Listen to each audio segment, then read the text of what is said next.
Assalamualaikum warahmatullahi wabarakatuh. Salam sejahtera untuk kita semua. Yang terhormat Bapak Stadi Rizal selaku dosen mata kuliah Pendidikan Pancasila dan teman-teman semua yang kami banggakan. Puji syukur atas kehadirat Allah Subhanahu wa Ta'ala yang telah memberikan nikmat berupa rahmat dan keberkahannya, sehingga kita semua masih bisa berkumpul dalam kesempatan kali ini. Izinkan kami dari kelompok 3 Kesejahteraan Sosial kelas 1A untuk mempresentasikan materi kami yaitu Pancasila sebagai dasar negara. Oke, sebelum kita mulai presentasi, alangkah baiknya kita mendengarkan lagu Garuda Pancasila terlebih dahulu.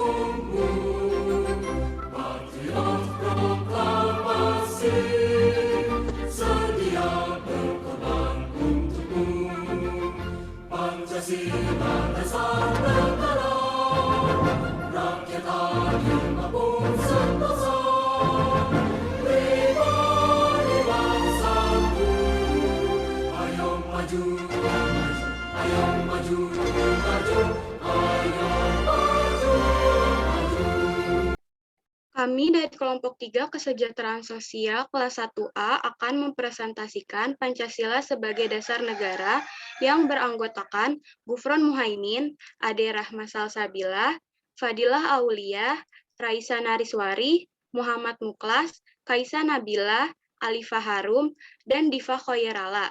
Untuk penyampaian materi yang pertama akan disampaikan oleh Gufron Muhaimin, kepadanya dipersilahkan.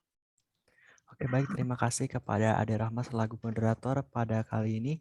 Baik, izinkan saya untuk menyampaikan materi yang pertama yaitu materi hubungan Pancasila dengan pembukaan Undang-Undang Dasar Negara Republik Indonesia tahun 1945. Nah, hubungan Pancasila dengan pembukaan Undang-Undang Negara Republik Indonesia tahun 1945 dapat dipahami sebagai hubungan yang bersifat formal dan material. Nah, hubungan formal yaitu hubungan secara formal seperti dijelaskan oleh Kailan 2090-91 menunjuk pada tercantumnya Pancasila secara formal di dalam pembukaan yang mengandung pengertian bahwa tata kehidupan bernegara tidak hanya bertopang pada asas sosial, ekonomi, politik, akan tetapi dalam perpaduannya dengan keseluruhan asas yang melekat padanya, yaitu perpaduan asas-asas kultural, religius, dan asas-asas kenegaraan yang unsur-unsurnya terdapat dalam Pancasila. Baik, terima kasih. Saya kembalikan kepada moderator. Baik, terima kasih Gufron. Selanjutnya untuk penyampaian materi mengenai hubungan material Pancasila dengan pembukaan UUD NRI tahun 1945 akan disampaikan oleh Raisa Nariswari. Kepadanya dipersilahkan. Terima kasih kepada moderator. Selanjutnya saya akan membacakan materi tentang penjabaran Pancasila dalam batang tubuh UUD NRI tahun 1945. Hubungan material menunjuk pada materi pokok atau isi pembukaan, tidak lain adalah Pancasila. Oleh karena kandungan material pembukaan UUD NRI tahun 1945 yang demikian itulah, maka pembukaan UUD NRI tahun 1945 dapat disebut dengan pokok kaidah negara yang fundamental, sebagaimana dinyatakan oleh Noto Nagoro TT 40, esensi atau inti sari pokok kaidah negara yang fundamental secara material tidak lain adalah Pancasila. Terima kasih. Saya kembalikan kepada moderator. Baik, terima kasih Raisa. Untuk penyampaian materi, yaitu penjabaran Pancasila dalam batang tubuh UUD NRI tahun 1945, akan disampaikan oleh Fadila Aulia. Dipersilahkan. Terima kasih moderator atas kesempatannya. Saya akan menjelaskan tentang penjabaran Pancasila dalam batang tubuh Undang-Undang Dasar Negara Republik Indonesia tahun 1945. Hubungan pembukaan Undang-Undang Dasar Negara Republik Indonesia tahun 1945 yang memuat Pancasila dengan batang tubuh Undang-Undang Negara Republik Indonesia tahun 1945 bersifat kausal dan organis. Hubungan kausal mengandung pengertian pembukaan UUD NRI tahun 1945 merupakan penyebab keberadaan batang tubuh Undang-Undang Dasar Negara Republik Indonesia tahun 1945. Sedangkan hubungan organis berarti pembukaan dan batang tubuh UUD NRI tahun 1945 merupakan satu kesatuan yang tidak terpisahkan. Dengan dijabarkannya pokok-pokok pikiran pembukaan Undang-Undang Dasar Negara Republik Indonesia tahun 1945 yang bersumber dari Pancasila ke dalam batang tubuh, maka Pancasila tidak saja merupakan suatu cita-cita hukum, tetapi telah menjadi hukum positif. Terima kasih, saya kembalikan ke moderator.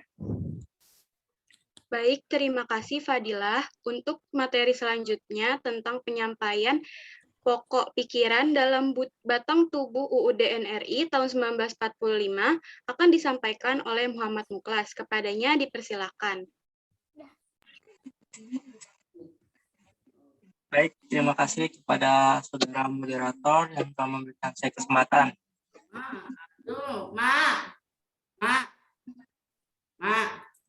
Di sini saya akan menjelaskan mengenai pembukaan mengandung 4 pokok pikiran yang diciptakan dan dijelaskan dalam batang tubuh Undang-Undang Dasar Negara Republik Indonesia tahun 1945.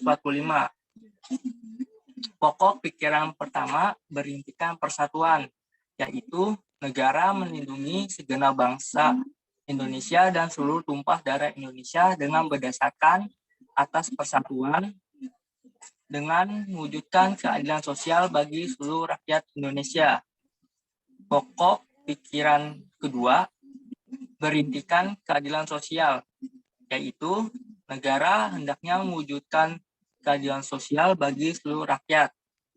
Pokok pikiran ketiga berintikan kedaulatan rakyat, yaitu negara yang berkedaulatan rakyat berdasarkan atas kerakyatan dan pemusyawaratan perwakilan. Pokok pikiran terakhir yaitu berintikan ketuhanan yang Maha Esa, yaitu negara berdasarkan atas ketuhanan yang Maha Esa menurut dasar kemanusiaan yang adil dan beradab. Baik, selanjutnya.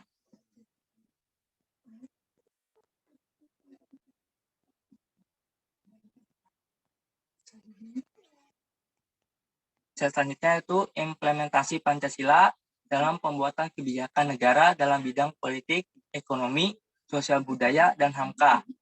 Sekian dari paparan dari saya. Selanjutnya dikembalikan kepada saudari moderator. Terima kasih. Baik, terima kasih Muklas untuk penyampaian materinya. Selanjutnya yaitu implementasi Pancasila dalam pembuatan kebijakan dalam bidang politik akan disampaikan oleh Kaisa Nabila. Kepadanya dipersilahkan. Baik, terima kasih kepada moderator. Saya akan menyampaikan implementasi Pancasila dalam pembuatan kebijakan dalam bidang politik. Pokok-pokok pikiran pancaran dari sila keempat dan kedua Pancasila yang merupakan landasan kehidupan nasional bidang politik di negara Indonesia. Di antaranya, 1. Pasal 26 ayat 1. Siapa-siapa saja yang dapat menjadi warga negara Republik Indonesia. Indonesia tidak hanya ditinggali oleh warga negara Indonesia, melainkan banyak orang berkebangsaan negara lain yang bertempat tinggal di Indonesia, yang mengakui Indonesia sebagai tanah airnya dan bersikap setia kepada negara Republik Indonesia yang disahkan oleh undang-undang sebagai warga negara Republik Indonesia. Yang kedua, pasal 26 ayat 2 menyatakan bahwa penduduk ialah warga negara Indonesia dan orang asing yang bertempat tinggal di Indonesia, berbeda dengan warga negara Republik Indonesia yang secara sah menjadi warga negara Republik Indonesia.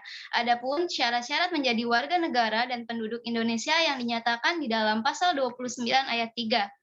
Yang ketiga, pasal 27 ayat 1 menyatakan kesamaan kependudukan warga negara di dalam hukum dan pemerintahan dengan tidak adanya kecuali.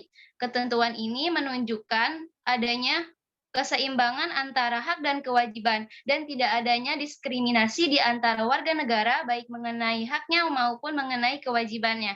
Dan yang terakhir ada pasal 28, menetapkan hak warga negara dan penduduk untuk berserikat dan berkumpul, mengeluarkan pikiran baik dengan lisan, tulisan, dan sebagainya. Dalam ketentuan ini ditetapkan adanya 3 hak warga negara dan penduduk yang digabungkan menjadi satu, yaitu hak kebebasan berserikat, hak kebebasan berkumpul, dan hak kebebasan dalam berpendapat. Dengan demikian, pembuatan kebijakan di Indonesia dalam bidang politik harus berdasar pada manusia, ataupun dengan kata lain, pembuatan kebijakan dalam bidang politik di Indonesia harus memperhatikan rakyat yang merupakan pemegang kekuasaan atau kedaulatan. Sistem politik di Indonesia bersumber pada penjelmaan hakikat manusia sebagai makhluk individu dan makhluk sosial, dalam wujud dan kedudukannya sebagai rakyat. Kailan 200.234. Selain itu, sistem politik di Indonesia harus memperhatikan Pancasila sebagai dasar-dasar moral politik yang kemudian akan mewujudkan budi pekerti kemanusiaan dan memegang teguh cita-cita moral rakyat yang luhur untuk mencapai keadilan sosial bagi seluruh rakyat Indonesia. Demikian dari saya, selanjutnya saya kembalikan kepada moderator. Baik, terima kasih kepada Kaisa Nabila. Materi selanjutnya yaitu penyampaian materi implementasi Pancasila dalam pembuatan kebijakan dalam bidang ekonomi yang akan disampaikan oleh Alifah Harum. Kepadanya dipersilahkan.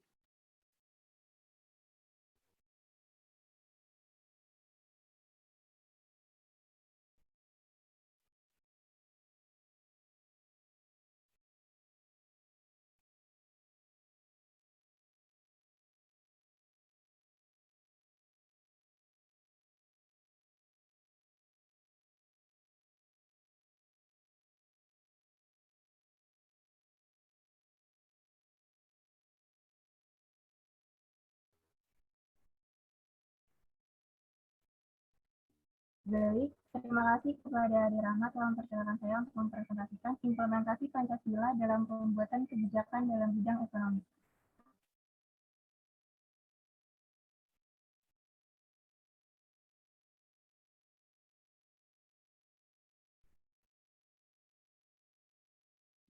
Sebelumnya.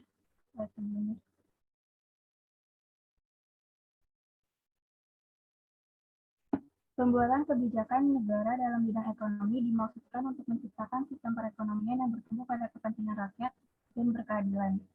Pengembangan ekonomi bukan hanya mengejar pertumbuhan, melainkan demi kemanusiaan demi kesejahteraan seluruh bangsa. Pokok-pokok pikiran yang merupakan penjabaran dari sila keempat dan kelima Pancasila yang merupakan landasan dari sistem ekonomi Pancasila dan kehidupan ekonomi nasional diantaranya. Yang pertama di pasal 27 ayat 2. Tiap-tiap warga negara berhak atas pekerjaan dan penghidupan yang layak bagi kemanusiaan.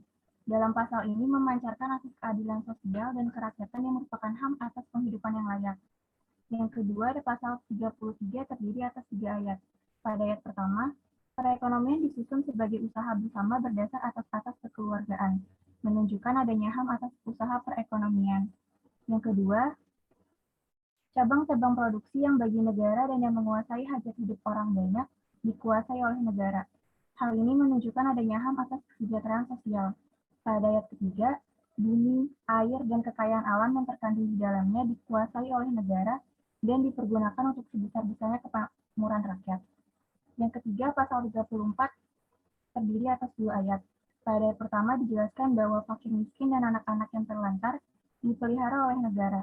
Selanjutnya, pada ayat kedua, negara mengembangkan sistem jaminan sosial bagi seluruh rakyat dan memberdayakan masyarakat yang lemah dan tidak mampu sesuai dengan martabat kemanusiaan menegaskan atas jaminan sosial.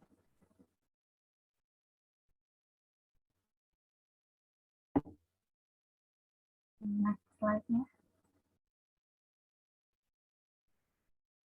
Dengan demikian, sistem perekonomian yang berdasar pada Pancasila dan akan dikembangkan dalam pembuatan kebijakan negara bidang ekonomi di Indonesia harus terhindar dari sistem persaingan bebas, monopoli, dan sebagainya yang berpotensi menimbulkan penderitaan rakyat dan penindasan terhadap sesama manusia. Sekian yang dapat saya sampaikan, saya kembalikan kepada moderator. Baik, terima kasih Alifa. Untuk materi selanjutnya, yaitu implementasi Pancasila dalam pembuatan kebijakan dalam bidang sosial budaya dan implementasi Pancasila dalam pembuatan kebijakan dalam bidang pertahanan dan keamanan nasional akan disampaikan oleh Diva Khairala. Kepadanya dipersilahkan. Baik, terima kasih telah mempersilahkan saya menyampaikan materi. Materi yang akan saya sampaikan yaitu implementasi Pancasila dalam pembuatan kebijakan dalam sosial pada pasal 29, pasal 31, dan pasal 32. Pasal tersebut adalah penjabaran dari pokok-pokok pikiran pancaran dari sila pertama, kedua, dan ketiga Pancasila. Berdasarkan penjabaran pokok-pokok pikiran tersebut, maka implementasi Pancasila dalam pembuatan kebijakan negara dalam bidang sosial budaya mengandung pengertian bahwa nilai-nilai yang tumbuh dan berkembang dalam masyarakat Indonesia harus diwujudkan dalam proses pembangunan masyarakat dan kebudayaan di Indonesia. Dengan demikian, Pancasila menjadi arah bagi kebijakan negara dalam mengembangkan bidang kehidupan sosial budaya Indonesia yang beradab, yang harus dilakukan dengan mengangkat nilai-nilai yang dimiliki bangsa Indonesia, Pancasila. Hal ini tidak dapat dilepaskan dari fungsi Pancasila sebagai sebuah sistem etika yang keseluruhan nilainya bersumber dari harkat dan martabat manusia sebagai makhluk yang beradab. Slide selanjutnya, tolong.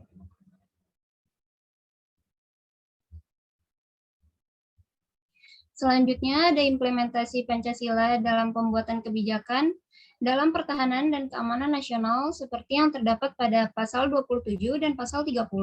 Pasal-pasal tersebut adalah penjabaran dari pokok pikiran persatuan yang merupakan pancaran dari sila pertama Pancasila.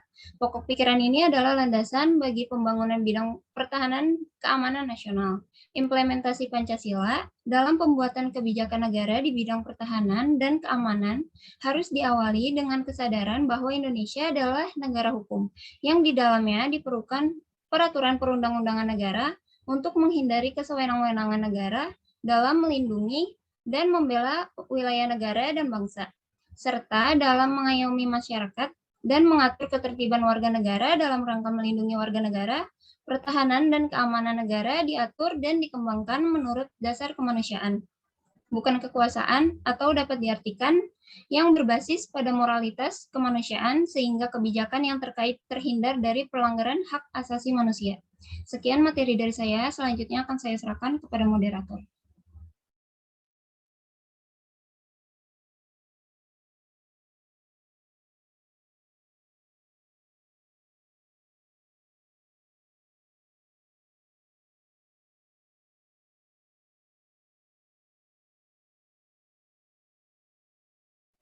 Baik, kepada Diva Khairala, terima kasih atas pemaparannya.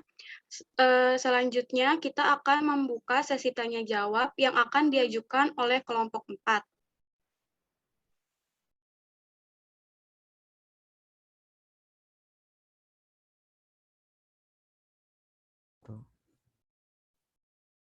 Baik, terima kasih kepada Diva Khairala. Selesai sudah materi dari kelompok kami. Sebelum kita lanjut ke pertanyaan, sesi tanya-jawab dari kelompok 4, kita akan mendengar lagu Bagimu Negeri terlebih dahulu.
Untuk Pertanyaan yang pertama akan dijawab oleh Raisa Nariswari, kepadanya dipersilahkan. Terima kasih. Saya akan menjawab pertanyaan dari Elvira Wina Permono. Pertanyaannya, nasionalisme memiliki prinsip-prinsip utama yang biasa disebut pilar nasionalisme sebagai salah satu pilar nasionalisme adalah ideologi yang kuat dan dikenal oleh masyarakatnya berperan dalam menumbuhkan rasa cinta pada tanah air. Tanpa adanya ideologi yang kuat, mustahil nasionalisme dapat ditumbuh kembangkan. Dalam hal ini, nasionalisme menjadi penting karena merupakan alat untuk mencapai ketahanan nasional. Dengan nasionalisme yang kuat, kita mampu menghadapi berbagai ancaman asing. Dengan nasionalisme yang kuat, kita juga mampu mempertahankan jati diri kita sebagai sebuah bangsa. Terima kasih, saya kembalikan kepada moderator. Baik, terima kasih kepada Raisa. Untuk pertanyaan selanjutnya akan dibacakan oleh Diva. Kepada Diva dipersilahkan. Baik, saya akan menjawab pertanyaan dari Agifa Ratunadani. Pertanyaannya, kesepakatan dasar berkaitan dengan perubahan Undang-Undang Dasar 1945, kesepakatan dasar tersebut terdiri dari 5 butir, sebutkan apa saja. Jawabannya, yang satu, tidak mengubah pembukaan Undang-Undang Dasar 1945. Yang kedua, tetap mempertahankan negara kesatuan Republik Indonesia. Yang ketiga, mempertegas sistem pemerintahan presidensial. Yang keempat, penjelasan Undang-Undang Dasar 1945 ditiadakan serta hal-hal normatif dalam penjelasan dimasukkan ke dalam pasal-pasal. Yang kelima, perubahan dilakukan dengan cara adendum. Terima kasih, saya kembalikan ke moderator. Baik, terima kasih kepada Diva. Pertanyaan yang ketiga akan dijawab oleh Kaisa Nabila. Kepadanya dipersilahkan. Pause dulu deh. Kayaknya gue nggak bisa tahu.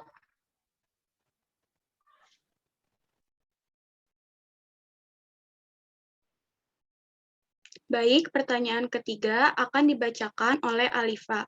Kepada Alifa dipersilahkan.